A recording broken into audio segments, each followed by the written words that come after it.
आज बरोज शनिचर 9 तारीख आज एक यस गाँव में एक हादसा पेश आया।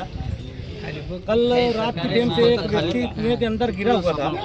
हमें फ़ोन आया, मुझे यहाँ के सरपंच का और फायर ब्रिगेड पे पवार साहब का फ़ोन आया और पवार साहब ने एक टीम यहाँ भेजी और हमारे खान साहब ने मुझे फ़ोन करके घर से बुलाए। फ़ौरन हमने एक टीम लेके मौके वारदात पर आए और कल रात से जो व्यक्ति कुएं के अंदर डूबा था उसे गांव वाले ने ढूंढने की बहुत कोशिश की, लेकिन वो कहीं मिला नहीं। फिर घर वालों को और गांव वालों को शक गया कि घर के सामने कुआं है और वहाँ पे उसकी पल्सर गाड़ी खड़ी हुई थी, तो हो सकता है कुएं में गिरा होगा। तो फायर ब्रिगेड को हमको माहिती दी। हम आज तकरीबन 5:30 बजे मौके वारदात पर यस गाँव में पहुँचे और अल्लाह की मदद से कम कच्चा है, पूरा कुआं 100 फीट से ज़्यादा है और कच्चा कुआं है। उसके अंदर 25 से 30 फीट पानी था।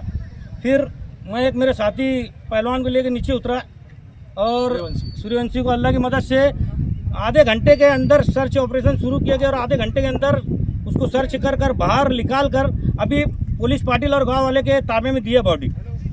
उसे तकरीबन कल रात की टाइम ये हादसा पेश आया और आज 8 तारीख को हादसा पेश आया रात में और 9 तारीख को 6 बजे के बाद उसकी डेड बॉडी कुएं से निकाली गई। और इसमें निकालने में हमारे फायर ब्रिगेड के खान साहब, रफीक खान साहब, रविंद्र माले, सूर्यवंशी पहलवान और शुभम पाटिल इतनी टीम लेकर मौके वारदात पर मैं पहुंचा था और अल्लाह की मदद से बॉडी निकाल कर अभी गांव वाले के ताबे में दी है।